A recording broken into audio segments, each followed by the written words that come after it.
We are in Vietnam, and we are in Vietnam with the Australian Army. And the Australian Army, the Australian government, the Australian people are very thankful to the United States of America for their aid in World War II, and how likely it was Australia was invaded by the Japanese in World War II and received great help from the United States of America.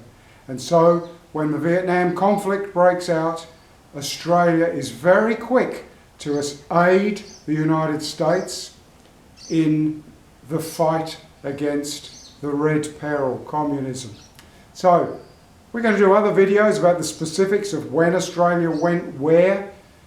What this one is about the Battle of Long Tan. Battle of Long Tan, in introduction, in summary, is where Australia suffered its worst casualties in the entire Vietnam conflict all at once. So in June of 1966, the first Australian task force goes to Vietnam, and they're in the province, a large area of South Vietnam, and forgive my pronunciation, Phuoc Toi province. Phuoc Toi province is where the first Australian task force goes. They're going to be responsible for this entire large province. And the first Australian task force consists of around 1,600 men, part of which is New Zealand artillery, ANZAC, Australian New Zealand Army Corps. That's what ANZAC stands for. And the New Zealanders are with us in this particular case with artillery. So when they set up their base in this province, they initially set it up. I've said to you, it's about 1,600 men in the artillery. They set it up with a 12-kilometre perimeter for the base. Now, it's not much when you think of 3 kilometres by 3 kilometres by 3 kilometres would be a 12-kilometre perimeter. June of 66. They quickly find that this is not really very safe. We're going to do another video about another video about the big French disaster before the Americans and the Australians went to Vietnam. But some lessons have been learnt, and a 12-kilometre perimeter is not seen as enough.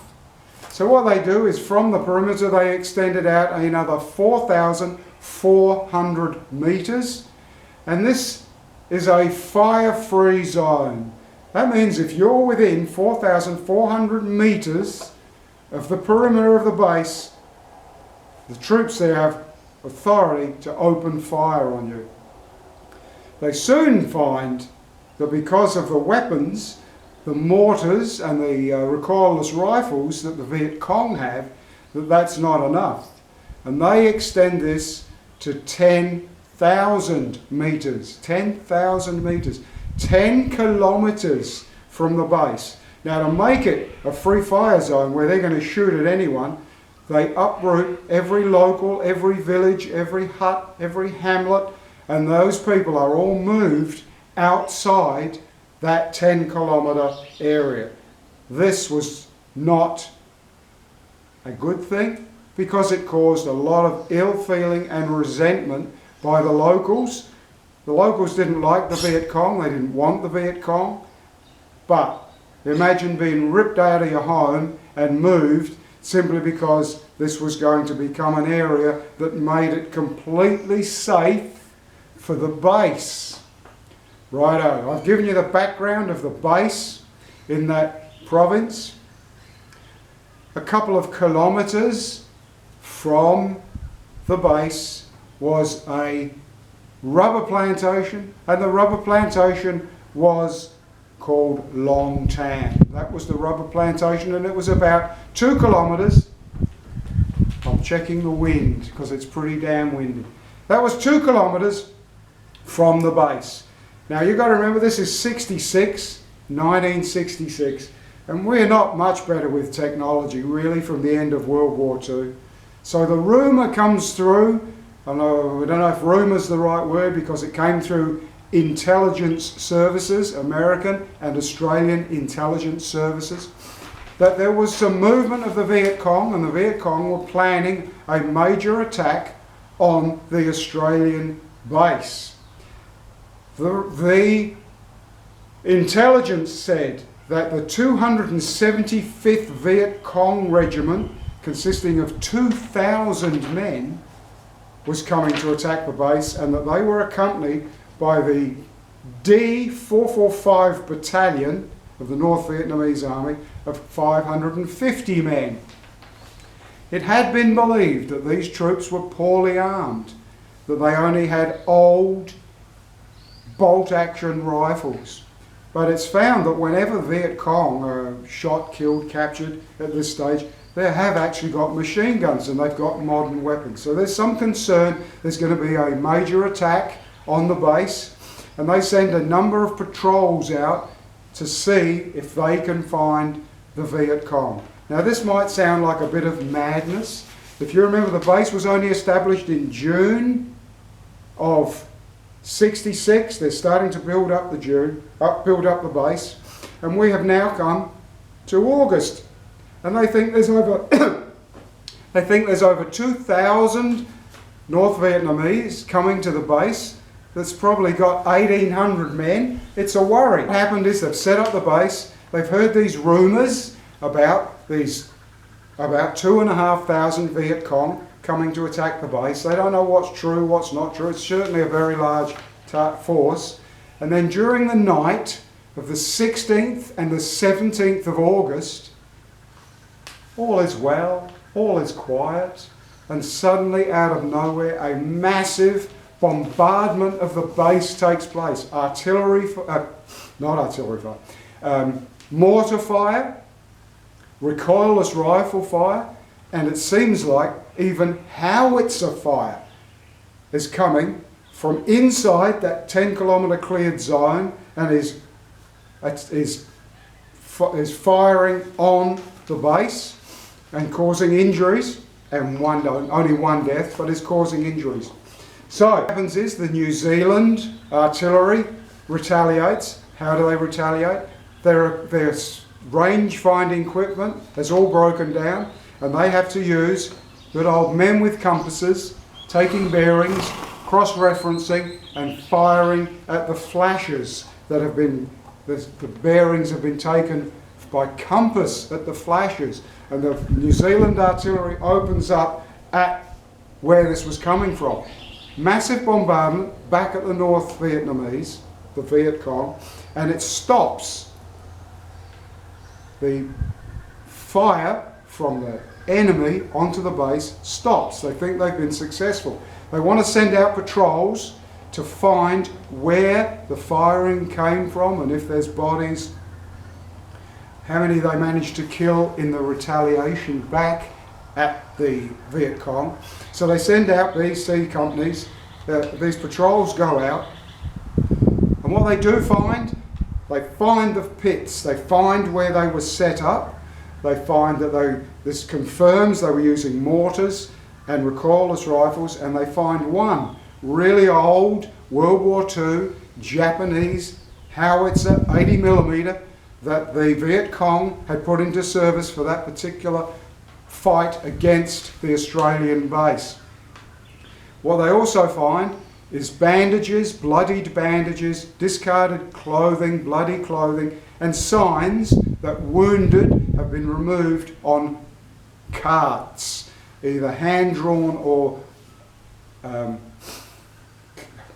bullock-drawn carts. What they think is that their artillery attack was so successful, they've killed a lot of the North Vietnamese, and the North Vietnamese have run away. So then, that is the 17th of August, when these patrols go out to see what they can find, and they find where the shelling came from, and they find the bandages and the blood. And so then, on the 18th, D Company gets sent out to chase the stragglers and to see in which direction the running Viet Cong have gone, just for intelligence purposes. See if they can catch up with the stragglers. So, D Company heads out and it goes to the Long Tan rubber plantation. Do you want to step in so people can see he's wearing his genuine American Stars and Stripes flag? I'm not sure if you can see that. So where were we? It's the 18th and D Company have gone out to see if they can find the stragglers of these 2,500 Viet Cong. In hindsight, you could say, what were you thinking? Because D Company consisted of 108 men plus 3 New Zealand artillery forward observers. I did a video once about forward observers in World War I in the Middle East. I've got sidetracked. Let's not get sidetracked, because what's happened is D Company is out trying to see where the 108 men have gone out to see where the 2,500 Viet Cong have run away to. Turns out, you guessed it, they hadn't run away, and they ambushed the Australian troops in that rubber plantation. And when that opening ambush takes place, 5 or 6 Australian soldiers in a line, walking along, heavy machine guns open up on them, and they're all killed. To the point where later, when they go after the battle to retrieve the bodies, those men are found lying untouched in a perfect line, exactly where they were walking. They were all machine gun down, dropped, and they had still holding their unfired weapons when they were ambushed. From that point, however, those 108 men are split up into separate little groups, and they are heavily attacked by many, many Viet Cong and heavy machine guns. What is the worst thing for the Australians is that these aren't just blokes with AK-47s. That's bad enough. Heavily outnumbered by guys with AK-47s. North Vietnamese also have heavy machine guns in place that are just raking the Australians, to the point where one officer simply tries to peer to see where the enemy are and is immediately shot in the head and killed. So things are grim. The platoon came out, the company came out, D Company, carried no extra ammunition. They just carried their standard 3 clips of ammo, and they had no extra food or water. It was supposed to be a bit of a swan to see what had happened and where the enemy had run off to. Sadly, this all takes place at 4 in the afternoon, and things are very grim. People are being killed, badly wounded. It's chaos. The radios are shot and broken. Communication is very poor, and it looks very much like they are going to be overrun and wiped out. They managed to get a message back to the base, and 2 very brave pilots from the 9th Squadron of the Royal Australian Air Force jump in their helicopters, load up with ammunition and supplies, and they go to the treetops of where this is taking place. And fortunately, the troops, Australian troops, are able to fire a red flare, smoke, and this enables the helicopters to race in, throw the ammunition out of the helicopters and get out without being damaged or wounded, and the men get resupplied with ammunition. This is all taking place so quickly, so fast. It started at about 4 p.m. We're now only at about 5 p.m. That 1 hour, if you were there, would have been an absolute nightmare. What also happens then is that while this has been found out what's happening, the number of the Viet Cong, there is some consternation that the D Company have to be sacrificed, because they cannot allow the huge numbers of Viet Cong to then keep coming and overrun the 1st Australian Regiment's Task Force's base. That is the big fear, that it'll be overrun. But what happens is armoured personnel carriers, M113s, set off and they race through shocking conditions because it's so wet and muddy. Fortunately, they find a bullock track alongside a paddy field. It enables them to get to the scene, and really it is, if there's a movie, and the movie is called Danger Close, made in 2019. If you ever see the movie Danger Close, you'll think how Hollywood can make movies where the fuse is cut with 1 second to go. Something happens at the very last minute. The truth is, those Australian soldiers that started out at 108 plus 3 New Zealand were in such dire straits that if those armoured personnel carriers hadn't arrived, those men would have been wiped out. What terrible conditions were they in? They were so bad that as soon as it started happening, the officer in charge of the Australians called for the artillery to do an artillery strike and to walk the shells to within 200 metres of where the Australians were gathered. The Australian groups managed to pull back and get together, so they were finally in one group of wounded, dead and dying men fighting.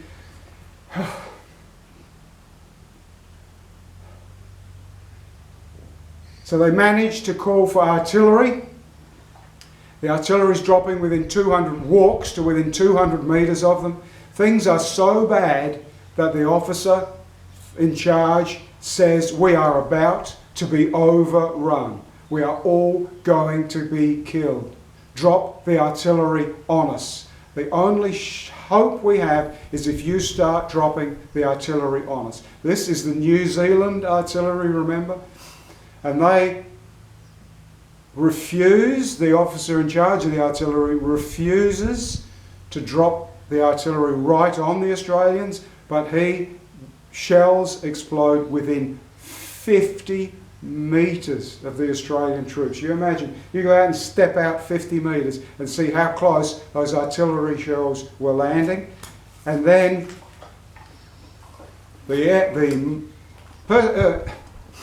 armoured personnel carriers arrive, heavy machine guns on them, and they are able to scare off the Viet Cong. The Viet Cong run off. By now it's 5:20, I think it was, when the armoured personnel carriers arrived. It's something like that. It's about to get dark, and the reality is things were so chaotic, so dangerous, that those armoured personnel carriers then formed an old-fashioned wagon circle around the area where the last remaining Australians had gathered, and they spend the night worrying that there will be a Viet Cong counterattack, even though they're in the armoured personnel carriers.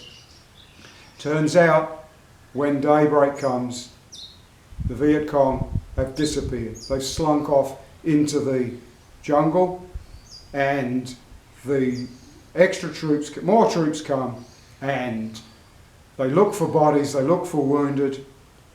This is a long video. If you've stayed with me this far, there goes on to be political controversy because some of those soldiers, Vietnamese soldiers, were badly wounded, and 2 separate Australians admit that they found very badly wounded Viet Cong in agony, screaming, and they put them out of their misery. 2 separate men say they did it to 1 man each. The other side of the equation is that, according to the media, the rumours, if the media can't find a rumour, they'll create it. And there's a huge furor that the Australian troops killed out of hand prisoners of war at Long Tan. There's no evidence that that ever happened. People who were found to be spreading the rumour were interviewed and to find they weren't even at Long Tan. And as I say, we end up with just 2 army personnel saying they did 1 man each to put that person out of their misery. Talked before about the horrors of war and what happens in war. don't need to go down that path again. When they went looking for bodies, evidence of the kill rate, the kill ratio if you like, they found very few dead Vietnamese. When we now look at the statistics, the Australians claim that 245 Viet Cong were killed, 350 were wounded, and they did actually take 3 prisoners. Viet Cong, in their records after the war, say they only lost 50 men. He was dozing and had one of those, you ever sleeping and you fall off a cliff and jump? That's what just happened. So they were the Viet Cong. Statistics have never ever been certified or authenticated because the Australians believe huge numbers were killed. The official Australian record is 245 killed, and the Viet Cong say 50 to 70. So let's just, while I'm here looking at my notes, just General Westmoreland of the US Army, in his biography, said the Battle of Long Tan was one of the most spectacular Allied victories of the war. When he says that, of those 108 Australians and 3 New Zealand forward observers, 18 Australians were killed, 24 were wounded, and the other huge factor about the 18 that was killed and the 108 that were in the D Company sent out was that most of them were conscripts. They had been called up for national service, been sent to Vietnam, and what this caused is a massive political backlash, and it caused the Australian Army to be forced to ensure that no company, platoon, regiment in Vietnam ever had more than 50% of its contingent made up of conscripts. When the Battle of Long Tan was finally over and the armoured personnel carriers had arrived to save the day, the cavalry if you like, came in and saved the day at the last minute, the Australian cavalry. It was found that the New Zealand artillery had fired over 1,000 shells into the Long Tan rubber plantation and were almost out of ammunition. This meant the base, it was almost out of ammunition, and emergency shells were rushed to the base because they'd used 1,000 rounds. There you go, that's our account of the Battle of Long Tan in the Long Tan rubber plantation, where more Australians were killed in one incident, in one encounter with the enemy than any other time in Vietnam. I've got a separate video about the Australian statistics which we'll get into in that separate video, and I'll just leave you with that now in Australia the 18th of August is always commemorated in Australia. It's always remembered because it is Long Tan Day, and that is a big thing for Australians and a big thing for Vietnam vets to be remembered with all the political unrest and upheaval that there was at the time. All right, our Vietnam Battle of Long Tan. Cheers, Cobbers. Till next time, stay tuned.